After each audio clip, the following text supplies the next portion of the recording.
Good morning all. ഞാൻ Ramakrishnan T B MD and CEO of Sharewell securities limited ആണ്. ഒപ്പം SEBI registered research analyst കൂടിയാണ്. ഈ audio കേട്ടതിന് ശേഷം ഡിസ്ക്ലെയിമർ കൂടി വായിച്ചു നോക്കണമെന്ന് താല്പര്യപ്പെടുന്നു. ഇന്നലത്തെ ഹോളിഡേക്ക് ശേഷം നമ്മൾ ഇന്നൊരു ബെറ്റർ ഓപ്പണിംഗ് ആണ് എക്സ്പെക്റ്റ് ചെയ്യുന്നത്. അറൗണ്ട് 100 പോയിന്റ് മേലെ നിഫ്റ്റി ഓപ്പൺ ചെയ്യാനാണ് ചാൻസസ് കൂടുതൽ.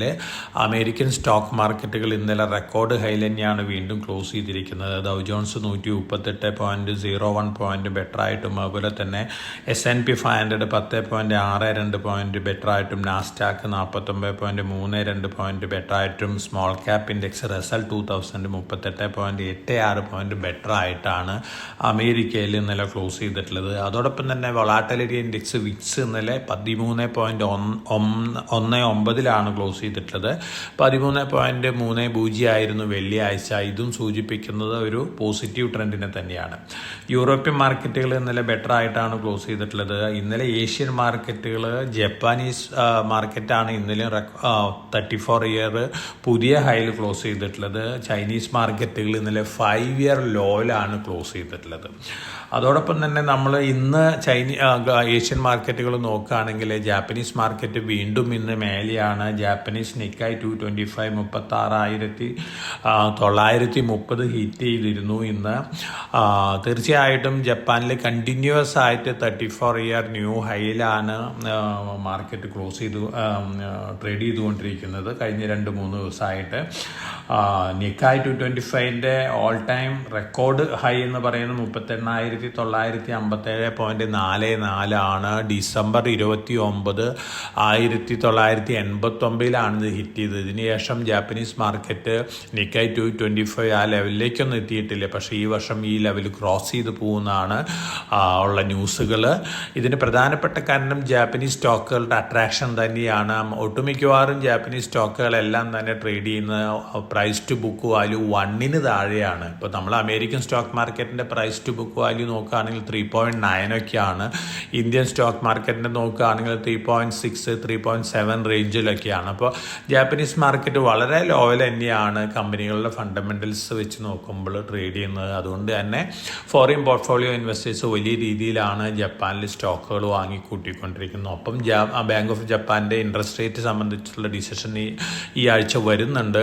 ഇപ്പോൾ -0.1 ആണ് ഒഫീഷ്യൽ റേറ്റ്. അത് ഉയർത്താനുള്ള നീക്കങ്ങൾ ബാങ്ക് ഓഫ് ജപ്പാൻ അടുത്ത മാസങ്ങളിലൊക്കെ നടത്തുമെന്നുള്ള റിപ്പോർട്ടുകളാണ്. ഇത് വരുമ്പോഴും ജാപ്പനീസ് മാർക്കറ്റിനെ സംബന്ധിച്ച് പോസിറ്റീവാണ്. നമ്മളെ സംബന്ധിച്ച് ഇന്നലെ ഹോളിഡേ ആയിരുന്നു. ഇന്ന് നമ്മൾ കമോഡിറ്റി സെഗ്മെൻറ്റ് നോക്കുകയാണെങ്കിൽ ഗോൾഡ് ഇന്നലെ സ്ലൈറ്റ്ലി ബെറ്റർ ആയിട്ടാണ് ഇന്നലെ വെള്ളിയാഴ്ചത്തെ റേറ്റ് ആയിട്ട് നോക്കുമ്പോൾ വീക്കായിട്ടാണ് ക്ലോസ് ചെയ്തത്. ഗോൾഡ് ഫെബ്രുവരി ഫ്യൂച്ചേഴ്സ് $22.20 പെർ ഔൺസിനാണ് ഇന്നലെ ഫെബ്രുവരി ഫ്യൂച്ചേഴ്സ് ക്ലോസ് ചെയ്തത്. അതുപോലെ തന്നെ സ്പോട്ട് ഗോൾഡ് ഇന്നലെ ക്ലോസ് ചെയ്ത് $2,021 പെർ ഔൺസിനാണ്. ഇന്ന് മോർണിംഗിൽ ഓൾമോസ്റ്റ് ആ ലെവലിൽ തന്നെയാണ്. ബ്രന്റ് ക്രൂഡ് ഓയിൽ ഇന്നലെ ബെറ്റർ ആയിട്ടാണ് ക്ലോസ് ചെയ്തിരുന്നത്. അറൗണ്ട് $80 പെർ ബാരലിനാണ് ക്ലോസ് ചെയ്തിട്ടുള്ളത്. ഇന്ന് മോർണിംഗിൽ ആ ലെവലിലേക്ക് തന്നെയാണ്. മെറ്റൽ ഫ്യൂച്ചേഴ്സ് ഫ്ലാറ്റ് ആയിരുന്നു. ഇന്ന് മോർണിംഗിൽ സ്ലൈറ്റ്ലി ബെറ്റർ ആയിട്ടാണ് ട്രേഡ് ചെയ്യുന്നത്. അമേരിക്കയിൽ പ്രധാനപ്പെട്ട ന്യൂസ് എന്ന് പറയുന്നത് ചിപ്പ് സ്റ്റോക്കുകളിലുണ്ടായിട്ടുള്ള വർധനവാണ്. ഓൾമോസ്റ്റ് എല്ലാ ചിപ്പ് കമ്പനികളുടെയും ടാർഗറ്റ് പ്രൈസ് അപ്വേർഡ് റിവിഷൻ നടത്തിയിരിക്കുകയാണ് ഇൻസ്റ്റിറ്റ്യൂഷൻസ് എല്ലാവരും. NVIDIA ഇന്നലെ $600 പെർ ഷെയർ ക്രോസ് ചെയ്തിരുന്നു. NVIDIAയുടെ അപ്പർ പ്രൈസ് ഇപ്പോൾ റിവൈസ്ഡ് ആക്കി ഫോറിൻ പോർട്ട്ഫോളിയോ ഇൻവെസ്റ്റേഴ്സൊക്കെ കണക്കാക്കിയിട്ടുള്ള $775 പെർ ഷെയറാണ്. അതുപോലെ തന്നെ AMDയുടെ പ്രൈസും റിവൈസ് ചെയ്തിരിക്കുകയാണ്. $190 പെർ ഷെയർ ആയിട്ട് റിവൈസ് ചെയ്തിരിക്കുകയാണ്. ആമസോണിൻ്റെയും റിവൈസ് ചെയ്തിരിക്കുകയാണ്. പൊതുവെ ടെക്നോളജി റാലിയാണ് അമേരിക്കയിൽ വലിയ രീതിയിലുള്ള മുന്നേറ്റത്തിന് കാരണമായിട്ടുള്ളത്. നമ്മൾ ഏഷ്യൻ മാർക്കറ്റ് നോക്കുകയാണെങ്കിൽ ചൈനീസ് മാർക്കറ്റ് ഇന്നലെ 5 ഇയർ ലോല ഹിറ്റ് ചെയ്ത് ചൈനീസ് സ്റ്റോക്ക് മാർക്കറ്റിൽ വലിയ രീതിയിലുള്ള ആക്ടിവിറ്റിക്ക് വേണ്ടി ചൈനീസ് ഗവൺമെൻറ് പല മെഷേഴ്സും അനൗൺസ് ചെയ്യുമെന്ന് പറയുന്നുണ്ട്. ഇത് തീർച്ചയായിട്ടും ഒരു റീബൗണ്ട് ചൈനീസ് മാർക്കറ്റിൽ ഉണ്ടാക്കാനുള്ള ചാൻസസ് കൂടുതലാണ്. നമ്മളെ സംബന്ധിച്ച് നോക്കുകയാണെങ്കിൽ ഇന്ന് നമ്മളൊരു 100-150 പോയിന്റ് മേലെ ഓപ്പൺ ചെയ്യാനാണ് ചാൻസസ്. ധാരാളം പോസിറ്റീവ് ന്യൂസ് ഫ്ലോസ് ഉണ്ട്. അതോടൊപ്പം തന്നെ നമ്മൾ ഫെബ്രുവരി 1 വരുന്ന ഇന്ററിം ബഡ്ജറ്റ് തന്നെയാണ് എല്ലാവരുടെയും എക്സ്പെക്റ്റേഷൻ. പ്രധാനപ്പെട്ട ഒരു ഡിസപ്പോയിൻറ്റിംഗ് ന്യൂസ് എന്ന് പറയുന്നത് സോണി സീ എൻ്റർടൈൻമെൻറ്റിൻ്റെ ഡീല് സോണി ക്യാൻസൽ ചെയ്തിരിക്കുകയാണ്. സീ മിക്കവാറും 10-15% താഴെ ഓപ്പൺ ചെയ്യാനാണ് ചാൻസസ് കൂടുതൽ. വോൾട്ടാസിൻ്റെ Q4 ബെറ്റർ ആയിരിക്കും എന്നുള്ളൊരു എക്സ്പെക്റ്റേഷനാണ്. അതുകൊണ്ട് തന്നെ വോൾട്ടാസ് കറണ്ട് ലെവലിൽ നിന്ന് മുന്നേറാനുള്ള ചാൻസസ് ആണ് കാണുന്നത്. മറ്റൊരു പ്രധാനപ്പെട്ട ന്യൂസ്, ഇന്നലെ ഇന്ത്യൻ സ്റ്റോക്ക് മാർക്കറ്റിൻ്റെ മാർക്കറ്റ് ക്യാപിറ്റലൈസേഷൻ കഴിഞ്ഞ വെള്ളിയാഴ്ച വെച്ച് നോക്കുകയാണെങ്കിൽ നമ്മൾ $4.33 ട്രില്യൺ ആണ്. ഇന്നലെ ഹോങ്കോങ് സ്റ്റോക്ക് മാർക്കറ്റിൻ്റെ മാർക്കറ്റ് ക്യാപിറ്റലൈസേഷൻ $4.29 ട്രില്യൺ താന്നിരുന്നു. അപ്പോൾ ഇന്ത്യ ഇപ്പോൾ ഒരുപക്ഷെ ടെമ്പററി ആയിട്ടെങ്കിലും ഇന്ത്യ വേൾഡിലത്തെ 4th ലാർജസ്റ്റ് സ്റ്റോക്ക് മാർക്കറ്റ് ആയിരിക്കുകയാണ് മാർക്കറ്റ് ക്യാപിറ്റലൈസേഷൻ ബേസിസിൽ. ഇനി ഹോങ്കോങ് റീബൗണ്ട് ചെയ്യുകയാണെങ്കിൽ തീർച്ചയായിട്ടും വീണ്ടും ഹോങ്കോങ് മുന്നേറാനുള്ള ചാൻസസുകളുണ്ട്. ഇത് അടുത്ത ദിവസങ്ങളിൽ നമുക്ക് മാർക്കറ്റ് ആക്ടിവിറ്റിക്ക് അനുസരിച്ച് എക്സ്പെക്റ്റ് ചെയ്യാവുന്ന ഒരു കാര്യമാണ്. S&P അഡാനിയുടെ 2 കമ്പനികളുടെ റേറ്റിംഗ് കൂട്ടിയിരിക്കുകയാണ്. അഡാനി പോർട്സ്, അഡാനി ഇലക്ട്രിസിറ്റി ആണ് റേറ്റിംഗ് കൂട്ടിയിരിക്കുന്നത്. തീർച്ചയായിട്ടും അഡാനിനെ സംബന്ധിച്ച് പോസിറ്റീവാണ്. SJVN നാഷണൽ ഹൈവേ അതോറിറ്റി ആയിട്ടൊരു കൺസൾട്ടൻസി എഗ്രിമെൻറ്റ് സൈൻ ചെയ്തിട്ടുണ്ട്. ഡിസൈനിങ് റിലേറ്റഡ് വർക്കിനാണ് 2 വർഷത്തേക്കാണ്. SJVN സംബന്ധിച്ച് പോസിറ്റീവാണ്. ഹിന്ദുസ്ഥാൻ സിങ്കിൻ്റെ ഡീമർജർ എപ്പോൾ വേണമെങ്കിലും അനൗൺസ് ചെയ്തേക്കാം. അതോടൊപ്പം തന്നെ സിൽവർ പ്രൊഡക്ഷനും സെയിൽസും വലിയ രീതിയിൽ മുന്നേറുകയാണ് ഹിന്ദുസ്ഥാൻ സിങ്കിൽ. തീർച്ചയായിട്ടും ഹിന്ദുസ്ഥാൻ സിംഗ് ഒരു ഡീമർജർ കാൻഡിഡേറ്റ് ആണ്. ലോങ് ടൈം പോയിന്റ് ഓഫ് വ്യൂവിൽ ഡെലിവറിക്ക് വാങ്ങി വയ്ക്കാവുന്ന ഒരു സ്റ്റോക്കാണ്. ഡീമർജർ ഗെയിനും ഒപ്പം ഇൻ്ററിൻ ഡിവിഡൻറ്റുകളും കിട്ടാൻ സാധ്യതയുള്ള ഒരു സ്റ്റോക്കാണ്. അമരരാജ എനർജി ആൻഡ് മൊബിലിറ്റി വളരെ പോസിറ്റീവ് ന്യൂസ് ഫ്ലോസാണ് വന്നുകൊണ്ടിരിക്കുന്നത്. കറണ്ട് ലെവലിൽ നിന്ന് മുന്നേറാനുള്ള ചാൻസസ് ആണ് കാണുന്നത്.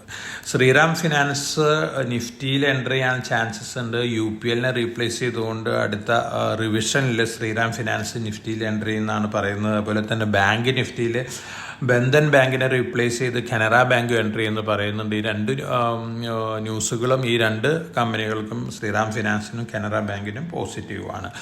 ഇന്നലെ പ്രൈം മിനിസ്റ്റർ സൂര്യോദയ യോജന എന്ന് പറഞ്ഞ സ്കീം അനൗൺസ് ചെയ്തിരുന്നു. 1 കോടി വീടുകൾക്ക് roof top solar project supply ചെയ്യാനാണ്. ഇത് തീർച്ചയായിട്ടും ടാറ്റ പവർ, അതുപോലെ തന്നെ വാരി റിന്യൂവബിൾ എനർജി, വാരി എനർജി ടെക്നോളജിക്കൊക്കെ റിന്യൂവബിൾ ടെക്നോളജിക്കൊക്കെ പോസിറ്റീവാണ്. GE പവറിന് ഒരു ചെറിയൊരു ഓർഡർ കിട്ടിയിട്ടുണ്ട്. കഴിഞ്ഞ കുറേ ദിവസങ്ങളായിട്ട് കണ്ടിന്യൂസ് ആയിട്ട് ഓർഡർ കിട്ടുന്ന ഒരു MNC കമ്പനിയാണ് GE പവർ. പോസിറ്റീവ് ന്യൂസാണ്. ഇന്ത്യൻ ഹോട്ടൽസ് 3rd പ്രൊജക്റ്റ് അയോധ്യയിൽ അനൗൺസ് ചെയ്തിരിക്കുകയാണ്. അയോധ്യയിലത്തെ ടെമ്പിൾ നിർമ്മിച്ചിട്ടുള്ള L&T ആണ് ഡിസൈൻ ചെയ്ത് നിർമ്മിച്ചെന്നുള്ളൊരു പ്രസ് റിലീസ് L&T റിലീസ് ചെയ്തിട്ടുണ്ട്. 3i ഇൻഫോടെക്കിന് 32.7 കോടി രൂപ ഓർഡർ കിട്ടിയിട്ടുണ്ട്. BPCL നിന്നാണ്. IT related വർക്കുകൾക്കാണ്.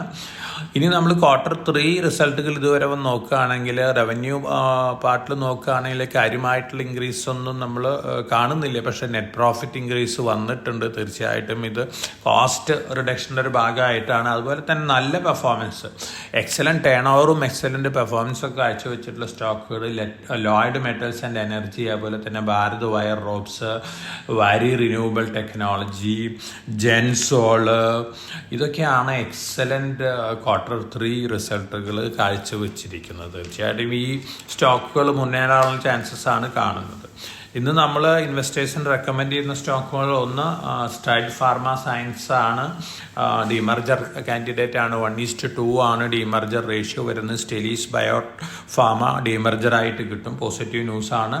അതുപോലെ തന്നെ മറ്റൊരു ന്യൂസ് പക്ക ലിമിറ്റഡ് ആണ്. പഴയ ആഷ് പേപ്പേഴ്സ് ലിമിറ്റഡ് ആണ്. ഇത് റീസൈക്ലിംഗ് ഫുഡ് പാക്കേജിങ് മെറ്റീരിയൽസും പാക്കേജസും ഒക്കെ ഉണ്ടാക്കുന്ന ഒരു കമ്പനിയാണ്. Long time point of view ഡെലിവറിക്ക് കൺസിഡർ ചെയ്യാവുന്ന ഒരു സ്റ്റോക്കാണ്. LIC അതിൻ്റെ ഇഷ്യൂ പ്രൈസ് 949 രൂപ പെർ ഷെയർ ആയിരുന്നു. ഇന്നോ അല്ലെങ്കിൽ അടുത്ത ദിവസങ്ങളിലോ അത് ക്രോസ് ചെയ്യാനുള്ള ചാൻസസ് ആണ് കാണുന്നത്. LICനെ സംബന്ധിച്ച് ധാരാളം പോസിറ്റീവ് ന്യൂസ് ഫ്ലോസ് വന്നുകൊണ്ടിരിക്കുന്ന ഒരു കമ്പനിയാണ്. ഒരു പക്ഷേ 1000 രൂപ പെർ ഷെയർ അടുത്ത ദിവസങ്ങളിൽ ക്രോസ് ചെയ്യാനുള്ള സാധ്യതകളാണ് കാണുന്നത്. ഇനി IPO ഓപ്പൺ ആണ് ഇപാക് ഡ്യൂറബിൾസ് ലിമിറ്റഡ്. ഇത് കോൺട്രാക്ട് മാനുഫാക്ചറിങ് ആണ്, ഇലക്ട്രോണിക് ഗുഡ്സും അതുപോലെ തന്നെ AC-കളൊക്കെ. പോസിറ്റീവായിട്ടുള്ള ഒരു ലിസ്റ്റിംഗ് ഗെയിൻ കിട്ടാൻ ചാൻസ് ഉള്ള ഒരു കമ്പനിയാണ്. IPOയിൽ ഇൻവെസ്റ്റ് ചെയ്യുന്ന ഇൻവെസ്റ്റേഴ്സിനെ സംബന്ധിച്ച് കൺസിഡർ ചെയ്യാവുന്ന ഒരു സ്റ്റോക്കാണ്. ജനുവരി 25 വരെയാണ് IPO ഓപ്പൺ ആയിട്ടുള്ളത്. 230 രൂപയാണ് അപ്പർ പ്രൈസ് ബാൻഡ്. അപ്പോൾ IPOയിൽ അപ്ലൈ ചെയ്യുന്ന ഇൻവെസ്റ്റേഴ്സിനെ സംബന്ധിച്ച് അപ്ലൈ ചെയ്യാവുന്ന ഒരു സ്റ്റോക്കാണ്. പൊതുവേ ഇന്ന് നമ്മൾ മാർക്കറ്റ് എക്സ്പെക്ട് ചെയ്യുന്നത് ബെറ്റർ തന്നെയാണ്. റിലയൻസ് മുന്നേറാം, അതുപോലെ തന്നെ LNT മുന്നേറാം, ലാർജ് ക്യാപ്പ് ഓഹരിയുള്ള ഒരു ബ്രോഡ് ബേസ്ഡ് മുന്നേറ്റമാണ് നമ്മൾ എക്സ്പെക്ട് ചെയ്യുന്നത്. എന്നിരുന്നാലും ഹയർ ലെവലിൽ പ്രോഫിറ്റ് ബുക്കിംഗ് ഉണ്ടാകാനുള്ള ചാൻസസ് ഉണ്ട്.